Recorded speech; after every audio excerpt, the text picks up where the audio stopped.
everybody. I'm Gina Duvernay, the Adult Services Manager for Gwinnett County Public Library. Really glad that you're here with us this evening. And aren't you glad to be in the AC? Yes, yes, yes, yes. All right, I'm going to go ahead and introduce our moderator and author for the evening. But first, I want to just let you know there will be a book signing after the talk, and we will allow a few moments for you to ask questions. We're not just going to, leave you out. And we have Johns Creek Books here in the back, and they're selling the beautiful copies of tonight's book that will be discussed. So, visit them if you'd like. And again, there'll be a book signing afterwards. All right, moderating tonight's talk is Jill Cox Cordova, and she holds an MFA from the Naslin Mann Graduate School of Writing in Louisville, Kentucky, and a master's degree in broadcast journalism from Northwestern University. She freelanced for Essence Magazine and produced at such media outlets as CNN.com and MSNBC. Now she writes nonfiction and fiction. Not bad. And our featured author of the evening is Katherine Scott Crawford, and she is an award-winning author of The Miniaturist Assistant and the Kiowa Valley, a former backpacking guide, newspaper columnist, and recovering academic. I love that. She'd rather be in the woods with her dog than anywhere else. She enjoys curious people, adventure, and snow, and believes historical fiction is the best way to time travel. An 11th generation Southerner, she lives with her family in the North Carolina mountains. Let's give them a round of applause.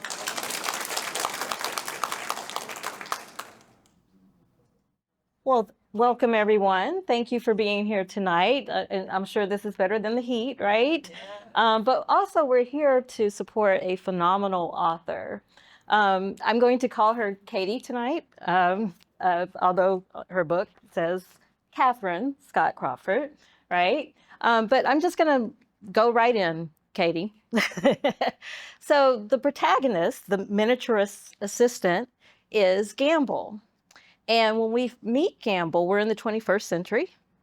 Her profession is an art conservator. She restores miniature portraits, which is fantastic. What wonderful. And one day she lives in Charleston, and we're going to talk about Charleston in a minute. But she walks down an alley and sees a girl, and suddenly we're in the 19th century. So tell me, where did that come from? Okay, so I lived in Charleston for a while. So I am originally from the upstate of South Carolina, where I grew up, and I went to graduate school in Charleston. I earned an MA in English from a joint program between the Citadel and the College of Charleston, and I lived on Folly Beach, which is a little sea island right off of it's heaven, with my dog, and spent tons of time in Charleston. So I walked the streets and walked the peninsula and spent hours in some of these alleys, like Stoll's Alley, and the alley where Gamble sees the girl. And but years later, my husband and I were back in Charleston on a work trip for him. And I can't believe I got to go with, my mom must have taken care of the kids. And I got to go with him. And we like to walk late at night because we don't like crowds. We live in Brevard, North Carolina now, which is this tiny town west of Asheville. And right now there's a lot of people there, but normally there's not as many people there. So we like quiet places and we like to walk at night. And so we were out walking late one night and we stumbled upon this alley. And in Charleston, there's so many private gardens. It's hard to know what's public, what's private. You kind of poke your head sometimes. And I used to see people do this all the time. They poke their heads down and then not go down. Well, I'm going to do the opposite. So I figure I can very nicely ask for permission if they catch me there. So we wandered down this alley and it was night and the palmetto branches were clacking against each other in the trees, and the Spanish moss was blowing, and there was nobody else but us. And the gas lamps were flickering at the pre-revolutionary houses, and my imagination just went crazy. And I just looked up, and I saw in my imagination a girl, and she turned around and said, "Come back." And I looked at my husband and I said, okay, we have to go back right now to the hotel room. I need to get down, I need a piece of paper. I need something. And that's where that started. Yeah. Wow. Wow, that's amazing. So the girl that we're talking about, her name is Honor, and her brother is Daniel. Tell us about Daniel. So Daniel Pettigrew is the protagonist or the main point of view character in the chapters in the early 19th century in 1804. And Daniel Pettigrew is based on a real artist named Charles Fraser, who was a prolific Charleston, or actually American artist, but Charleston artist. And he was probably one of the most famous miniature portraitists of the 19th century. And so Daniel was this interesting guy. And I've kind of found out in the way when you're a writer and things are a little woo-woo that some of the things I didn't know about Charles Fraser, I gave to Daniel, even though I didn't know. That's a whole nother story. But so Daniel is in his late 30s and his parents died and he has a much younger sister. And he had siblings pass away between. So he has a sister who's 19 and who he is basically raising, the guardian for in Charleston. And Daniel and Honor Pettigrew live with a family of a free black family, the Perrineaus. And they've been involved together and been family for years. And so, but Daniel's a portraitist and he paints tiny miniature portraits of high society Charleston people. Yeah. So we've talked about Gamble, we've talked about Daniel, and one of the beautiful things about this book, there are many, is that you let each of them have their point of view. Tell us about how in the world did you keep 21st century Gamble, 19th century Gamble, and Daniel, like how did you keep that straight? That's such a good question. Because what's funny about this novel, my first novel, I didn't write it. I wrote it up Kiwi Valley. It's a more traditional historical novel. It's only one point of view and it's told the whole way throughout. But I wrote it in scenes. So I would see a scene in my mind and then I would kind of piece them together like a jigsaw puzzle afterwards. But with the miniaturist assistant, I wrote chronological. So I wrote the way you read it, as I wrote it straight through. So I bounced back and forth in time. I don't know how. Did you have a lot of Post-its on the wall? Like,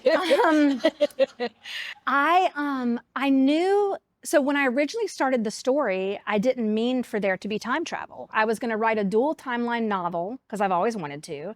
And I knew one would be in 2004 and one would be in 1804. And I never thought that there would be actual crisscrossing and meeting up.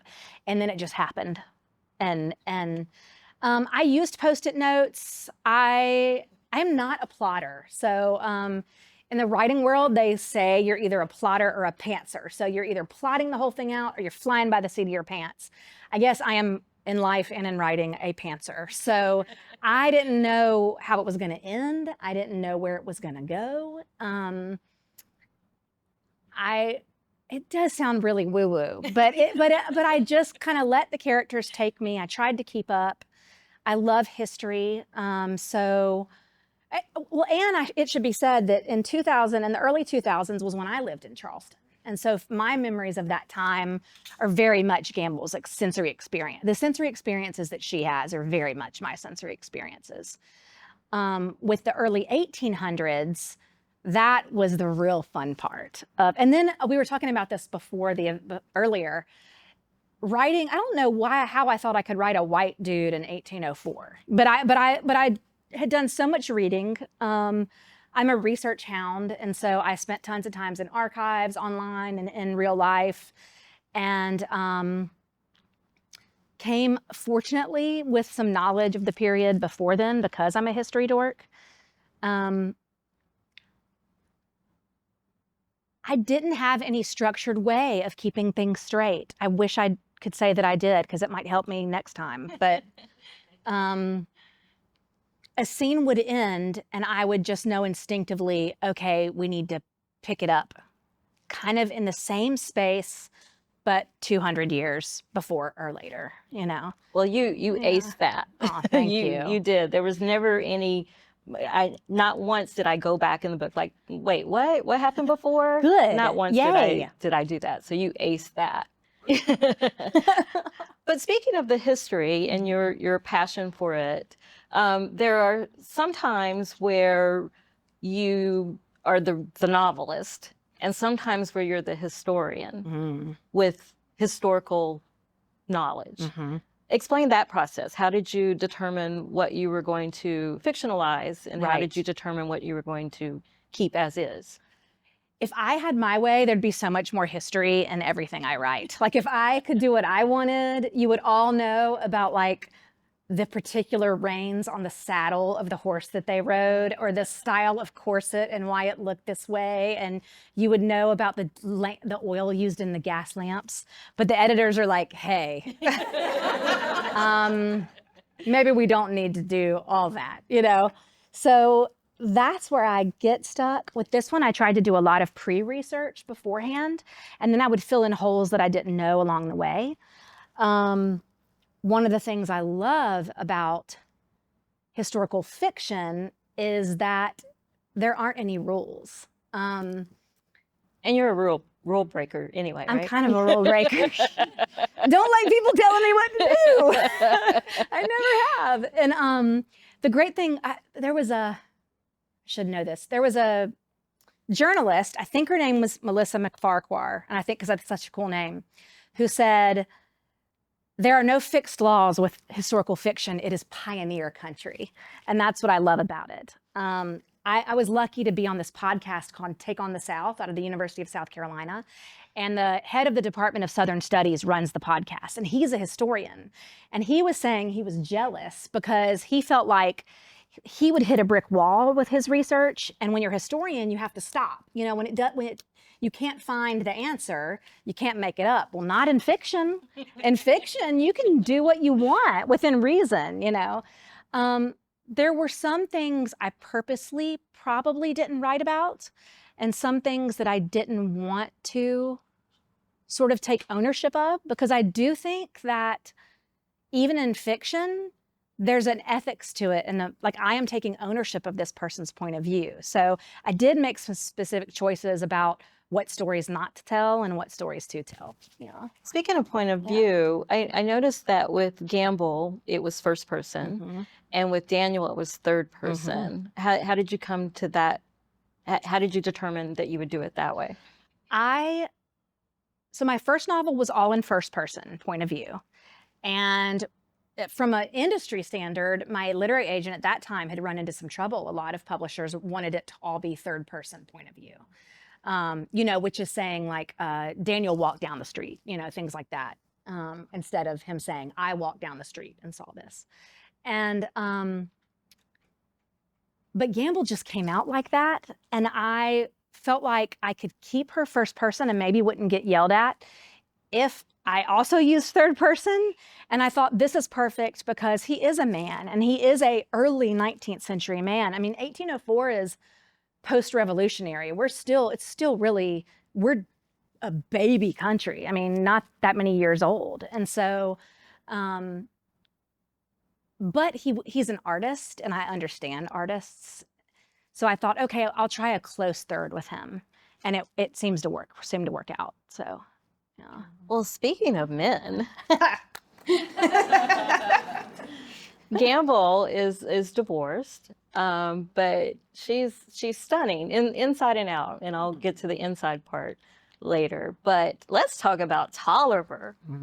At least 3 times you described Tolliver as being like Idris Elba. So now every time I see Idris, I think of Katie. No. So tell us about Tolliver. Tolliver Jackson is in the 2004 sections of the novel. And Tolliver is Gamble's best friend. And he is a scholar. He is the director of the Cox Center for African American History and Culture, which is my fictional version of the Avery Center in Charleston, which actually didn't exist in the early 2000s yet, but you know, again, fiction. You can do what you want. So Tolliver he's a Harvard guy. He grew up in the South, so I knew that he and Gamble would have connections in that way. I wanted them to be kind of from a similar place.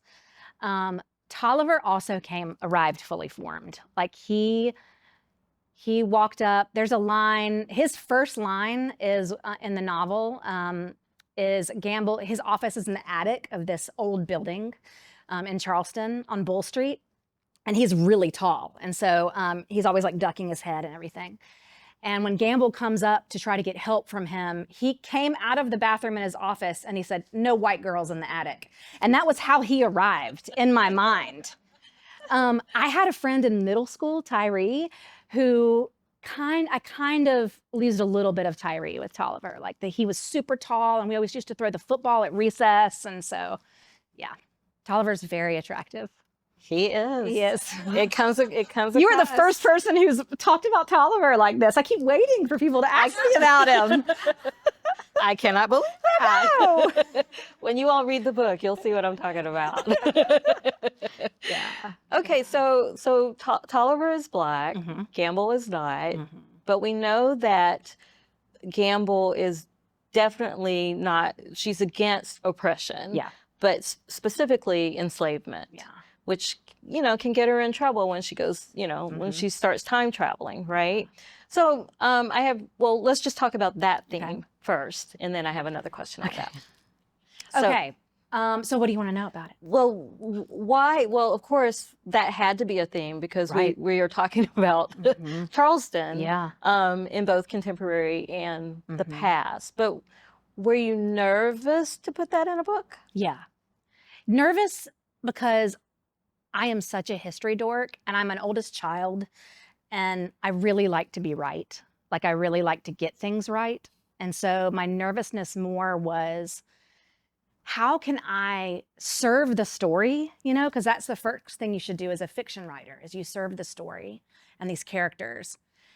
And also literally not whitewash everything, One of the most interesting things about Charleston in the post-revolutionary period is that it was nothing glorious in this way or super tolerant, but Charleston in the early 1800s and the 1700s, there were more women-owned business, free people of color owned businesses than there would be after 1820.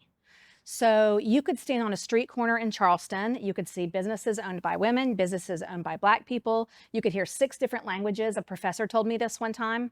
In the early 1800s, you could hear 6 different languages being spoken in downtown Charleston. It was a port city, in this incredible place. And with the slave trade and which would take us 4 years to talk about the laws and why that changed, but it made South Carolina more insular and more close-minded. And so I knew that writing about this period in particular, where you'd have to show it, it was in the groundwater. It's in the groundwater in Gamble's chapters in 2004, but it's in the groundwater in 1804. But I also knew that there was an opportunity to show interactions that maybe I wouldn't be able to if I were writing later, or I could, but that's when I wanted to do it, but I was nervous about it. Yeah. Well, you got it right. And so how did you go about making sure that you got it right? Did you use a sensitivity reader? Were your beta readers on point? I had great beta readers, but I didn't have any beta readers of color read my book just because I have 2 very good friends, and frankly, I didn't want to be that girl to be like, "Hi, you are my Black friend. Would you read my book?" I didn't want to do that, and so I was caught. I had really great one of my beta readers is sort of sitting here, although she didn't read the whole thing, but she helped me with it, and my publisher is great. So we went through a process where they went through and said, "Okay, what about this? And what about this?" And I don't know if they did use a sensitivity reader, if they did do that, but what else did I do? I tried to be real honest with myself. I tried to look at interactions that were happening in the novel and things that were taking place and make big decisions about how this scene would happen,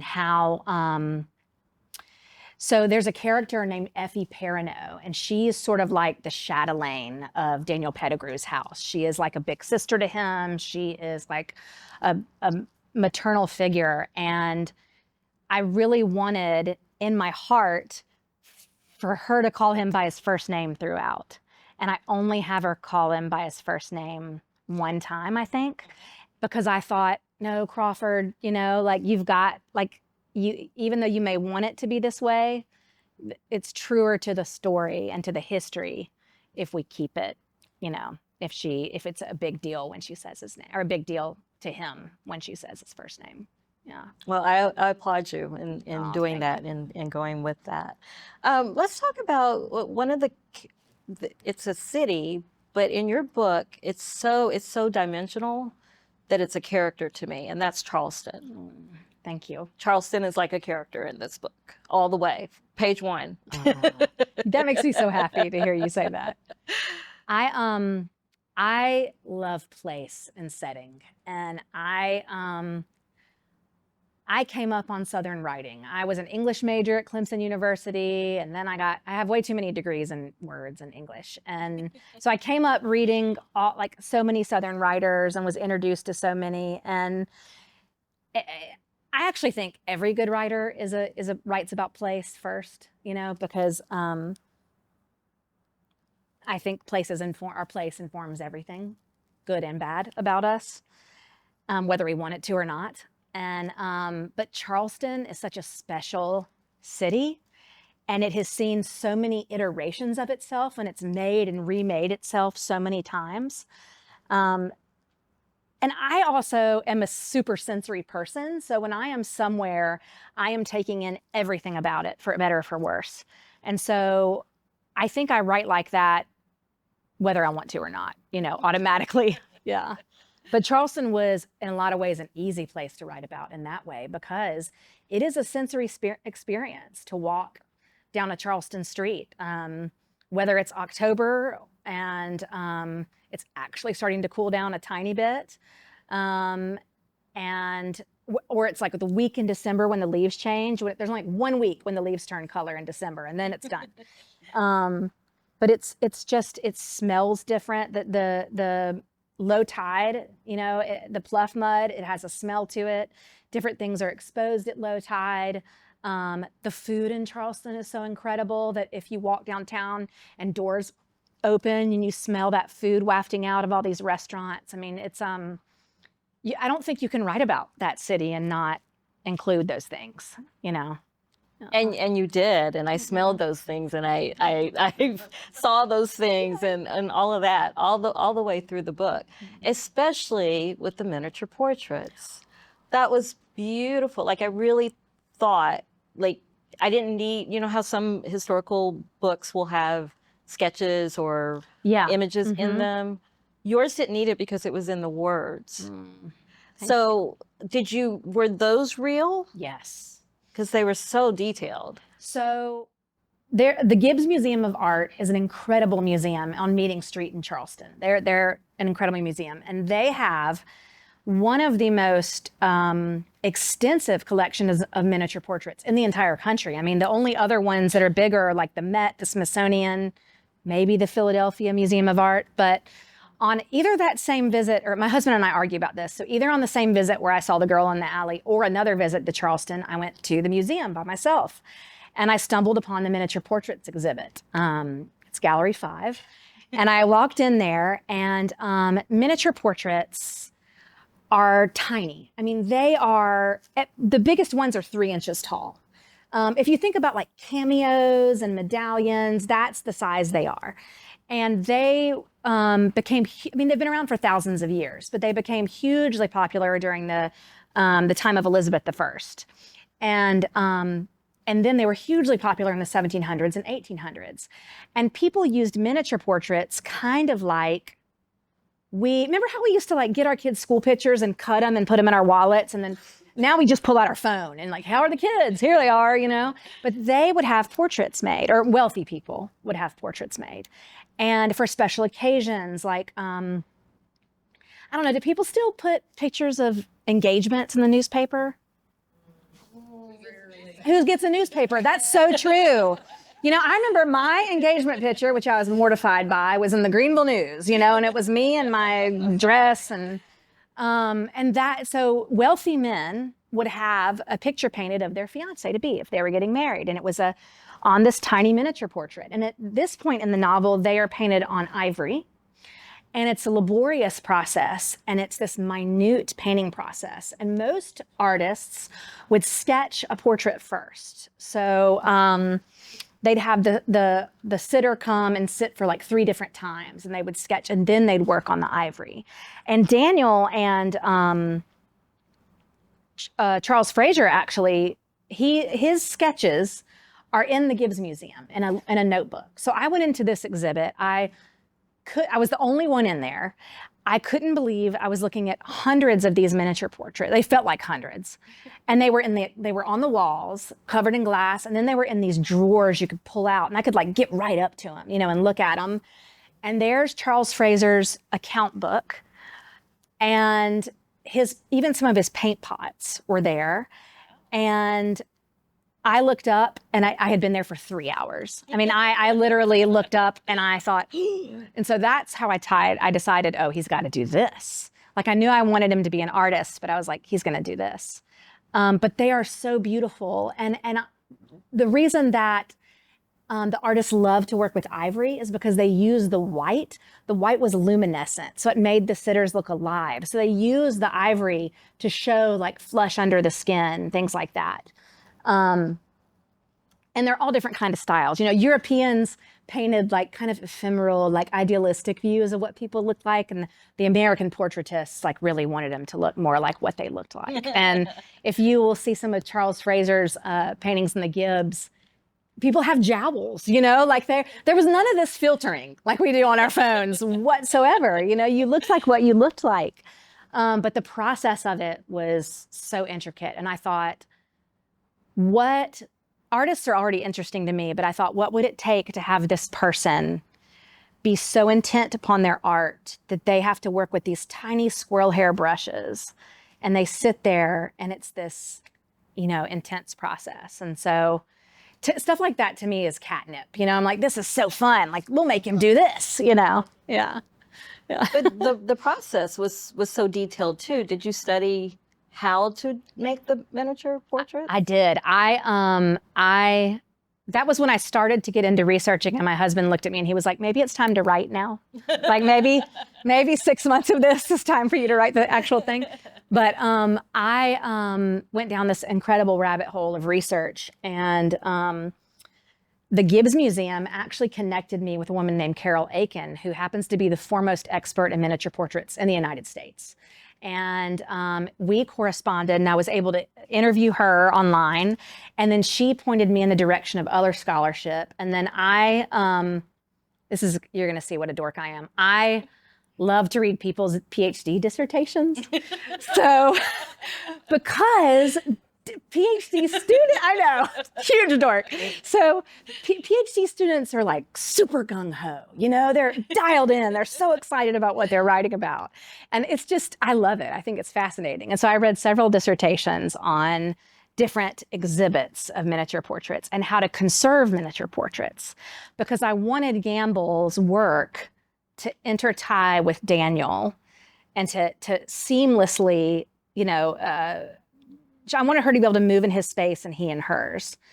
And I think she actually moves better in his space than he does in hers. But I wanted to know, so Carol Aiken told me what she did. She told me what she wore. She told me how she restored things. She didn't talk to me about like the hydroscopic nature of ivory and things like that I had to pull myself back from the brink with that stuff, you know, but that's the stuff I would put in the books if editors let me. But yeah.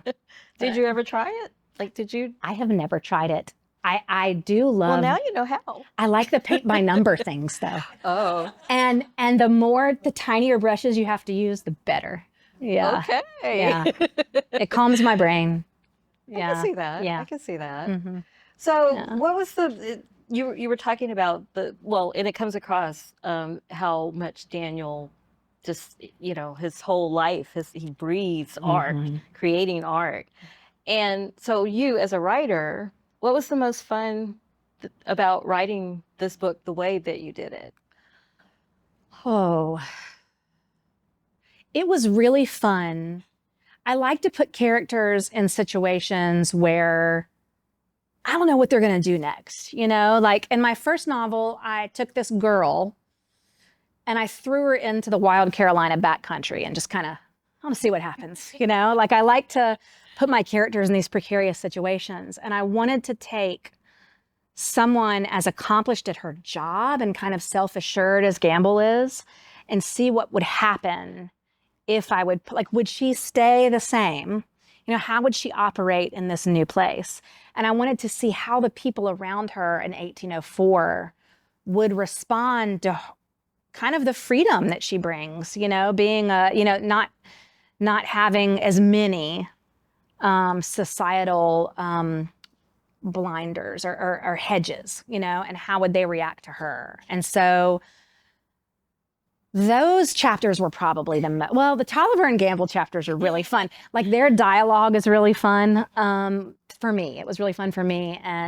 But then the 1804 chapters, when Gamble experienced anything, like she attends a ball, a pleasure ball, which was basically just like a party and a dance where they had music, which happened quite frequently in the early 1800s. But for her, she has only seen this in paintings. She has never in sketches as an art conservator.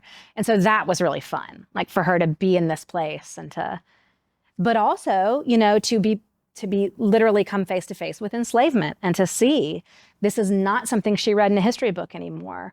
This is reality, in a way that it really couldn't be in 2004. So, yeah. Was there a point that was you said probably the 19th century parts, but was that the one thing that was the hardest to write? Like, did you have to go away, come back, go away, come back? I didn't. That's great. I'm jealous. I think because I am such a history nerd, and I think because my first novel was set, I consider it sort of the same period. Like it was pre-revolutionary, but barely. And so I already came armed with this knowledge about what things looked like and what food they would have eaten and the clothes they would have worn. Although I got to play with the clothing styles a little bit, because the 1800 part of the novel is really the Regency era. So if you think like Jane Austen and if you watched Bridgerton and things like that, that's what they look like. But we kicked our regent to the curb. So we call it post-revolutionary because we kicked George out. So that was a lot of fun, but I did come armed with a lot of knowledge about that already. And I think that helped not to have to pull me back so much. There were times when I would have to think, so I knew what I like about, I'm sure y'all can tell this about me already. I kind of have a rabbit brain. I get excited about a lot of things and I'm interested in a lot of things. And when I used to be a college professor and my students loved to distract me. They would one of them would say, Professor Crawford, what about this? And I would just completely, like they would always get me every time. But I loved the fact that I could play with history in that way, and that when I did need to go and take a break and maybe research something, I felt like I could slip back in pretty well. And part of that, honestly, was because the main sections of this novel, when I wrote them, I had stepped back from teaching, and so I was writing when my kids were at school. And so I have a 15-year-old and a 12-year-old. And so I do better at long, chunks of time where I can really get lost. And so if I had if they were at school, I would try to write from 9 to 2:30, and stuff always happened, to interrupt that. But because my husband also works from home. So, he liked to talk to me too much, but he's not a writer. He's not a writer. He is in sales and marketing, and he's really extroverted. And although I read very extroverted, I'm actually pretty introverted. So, so that when I had those stretches of time, that made it a lot easier to go to 1804 and come back to 2004. but Tolliver helped because like Tolliver was so solidly like a modern man, you know, that he made it a little bit easier to come back and forth between the 1800s and the 2000s. Yeah. Yeah. Very much so. Yeah. So how do I want to phrase this question? How do you decide when the book is finished? Well, I didn't with my first novel. My first novel ends on a cliffhanger because I was thinking I was going to write others in a series. But I don't know that I actually decided. That's a really good question because I don't plot beforehand, I don't know how it's going to end when I start writing. The great thing about historical fiction, if you know the time period, is that to me, I feel like it corrals me a little bit. So I knew I wanted it to start here. I knew the major historical things that happened. I knew that Lafayette was, the Marquis de Lafayette was around. I knew that I could bring him back to Charleston if I wanted to. Again, fiction. I knew that, I knew who the president was. I knew that Aaron Burr was on the lam after he shot Alexander Hamilton. You know, I knew, and he was in the South.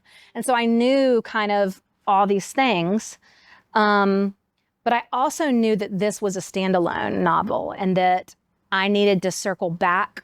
You know, I needed to bring Gamble and Daniel, but Gamble and even Tolliver to a place that felt satisfying. It definitely was. Okay, good. Yay. Yes. And that makes me feel good. But so how did I know when to end it? I don't know. I kind of can't say it without giving something away for those who haven't read it yet. Because yeah. Mm-hmm. Yeah. Okay. The next question I have is about your day. Like, how long did it take you to write this book with the schedule that you just mentioned? And the themes that are so it's a two-parter. The themes that are in the book, we've talked about enslavement, we've talked about how strong Gamble is, but the book is also about self-identity. It's about family dynamics. It's about heritage. Yeah. It's about history. There's a little bit of mystery in there too. There's a little bit of mystery. It's yeah. about love. It's about many things. Yeah. Right. So, how long did all of that take to incorporate? So my favorite novels that I love to read are the kind of novels that like are cross genre, and they flip back and forth across genre. They're maybe some literary, but they've also got a more commercial plot line, or there's action, but then there's also, you know, a deep connection between humans. So when I write, I always want to write something that I'm enjoying, you know, and that I would want to read too. And so I try to do that. I started the novel thinking that I wanted to talk about how we all share the same story. Because one thing I know from being a history dork and from loving history so much is that it doesn't matter if it was 1698, if it was 1898, those people, no matter who they were, they wanted the same things we do. They wanted to be happy. They wanted to be successful, whatever that meant. They wanted to be loved. They wanted to have a roof over their heads. We all wanted the same things. We all share the same stories. And so I started with that in my head. Like, how can I like take people on a great ride, hopefully, but also show that our shared stories are the thing. Like, we're all made of the same thing. You know, yeah, I don't know if that's really an answer though. It is. It's a wonderful answer. Wouldn't you all agree? Okay, well, I'm going to open it up to you all to ask questions. Who has questions? I know I asked a lot of questions. You okay. Go ahead. I just have a couple, but I'll take one at a time. You mentioned the girl in the alley, and of course, you said this was in Charleston. What was your thought when you saw the morning? Was it worldly? Was it real? You knew it was a girl? What was kind of your thought? Oh, you're making me show people how nutty I am. When I was a kid, I have all authors do, but I have a gigantic imagination. And now that I'm a grown up, I have a theory about time, and I have a theory about the way history moves. And I think that history moves in layers and time is liminal, and I think it's porous. And there are very smart people out there who agree with me. When I got my MFA, my dissertation was all about epigenetics or ancestral memory or DNA memory. And reputed scholars at places like the University of Virginia have done studies where the theory is that we hold our ancestors' memories inside. So this is a long-winded way of answering that. When I was a kid, I stood at the beach and I saw a pirate ship, like a fully rigged pirate ship. Did I really see a pirate ship? I don't know, but I, that's what my brain does. So when my husband and I were standing down there, I think I just had the idea for the story. Like, I think I didn't know she was going to be wearing a Regency era dress, like the high-waisted, like the empire waist. I didn't know that was going to happen. That just happened, But we could get into all kinds of things about do you believe in ghosts and all that other stuff, and we could talk for days. But my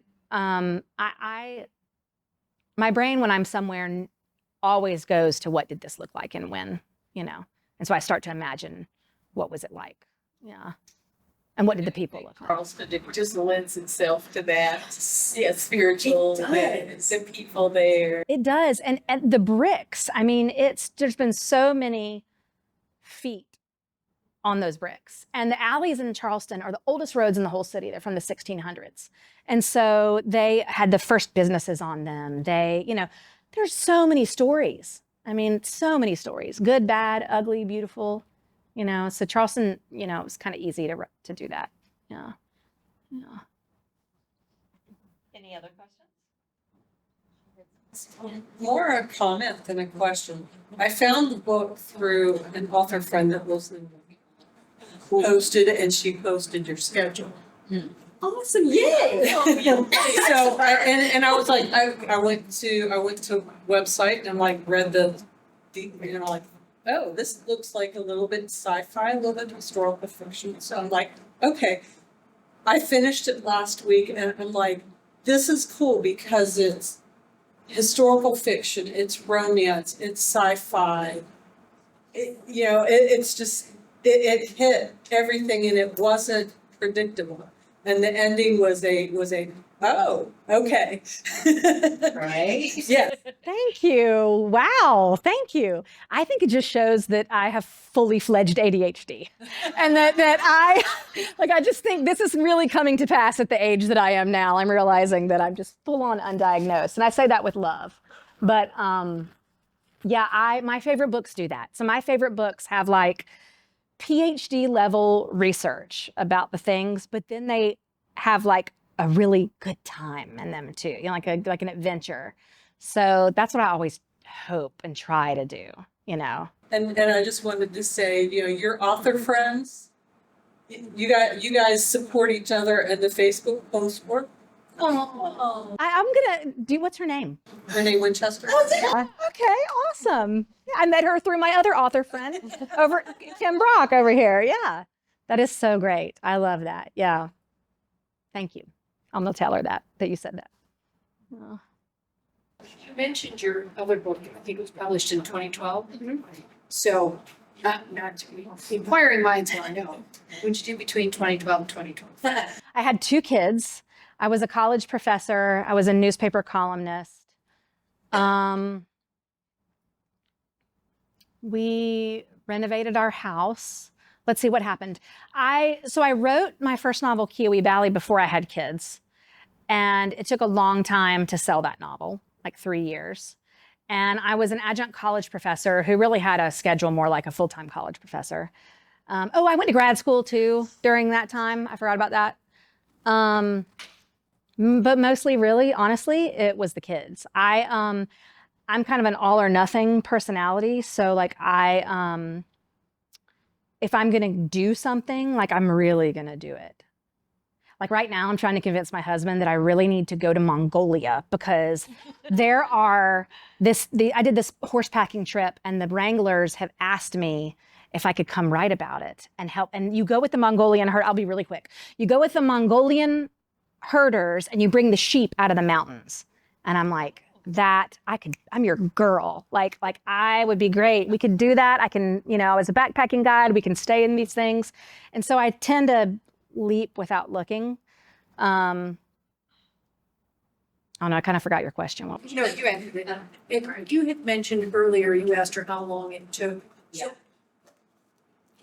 you got the idea from seeing the girl, but had you decided to write another book at that point? So I have a 3/4 of a Civil War novel rotting away in a drawer right now. And that was the novel that I wrote after Kiowee Valley and for my creative dissertation for my MFA. And I was into it and loved it. And then quickly, maybe it was pregnancy hormones, I don't know, but I just couldn't do it. And so once I had my daughter, that's what I was talking about.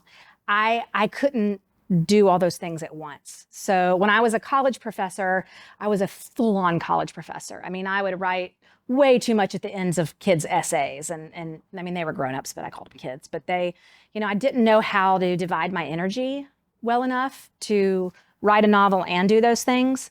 And my husband and partner, who I adore, who knows me so well, said, hey, after we pay for childcare, you make about $150 a month. He's like, I think we can cover that for you to try to get another novel finished, And so when my youngest child went to kindergarten, that's when I stepped back and said, I've got to finish one. And so that's when I started this. But then COVID hit. And then the kids were home.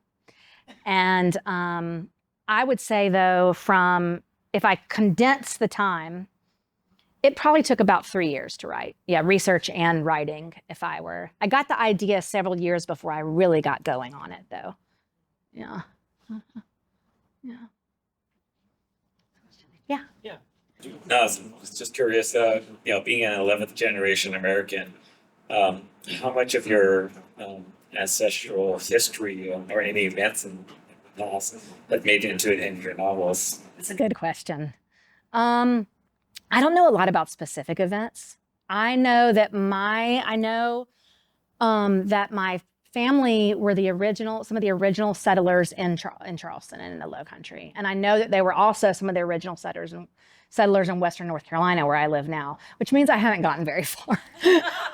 We were joking about this earlier. I was like, God, I haven't gone that far, So most of the first person accounts that I have of my ancestors that I know, I have personal diaries and journals and things from, are all 20th century. So they're early 20th century. I know a little bit. The Civil War novel, I was trying to use some things that I know really happened with my family in that. And maybe that was part of why I couldn't get it to work. So I don't have anything that specifically happened with my family happen in the novel. I do. So in Kiowee Valley, the settlers and the Cherokee Indians have interactions. And I don't know specifics about my family, but I do know they lived together in the same place. And so knowing that, I just kind of made up what I had hoped would happen, Although I'm always afraid probably the worst happened. So, But, yeah. So what is your next book? Is it based in Mongolia? Oh, if you could use my phone and call Stuart Dodson and say, hey, I'm just starting, so I don't want to say too much about it, but I am writing another historical novel right now. I've already taken one research trip for it, and it may be dual timeline, but it'll be American history, with a woman in each timeline who's based on a real historical figure. Yeah. Yeah. Do you all have any other questions? I just jumped right in there. Oh. I just wanted to speak to the miniaturist. Yeah, I'm obsessional with it. I love more railroads. So this just the miniature road of railroads of how you can build small towns.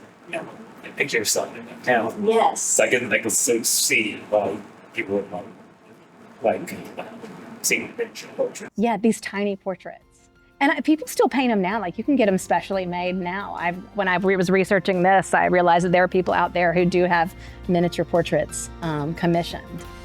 But people would carry them in a case, like they'd wear them as jewelry. Some men would usually wear them as cufflinks, or they would attach them to their waist, or they would carry them in a case.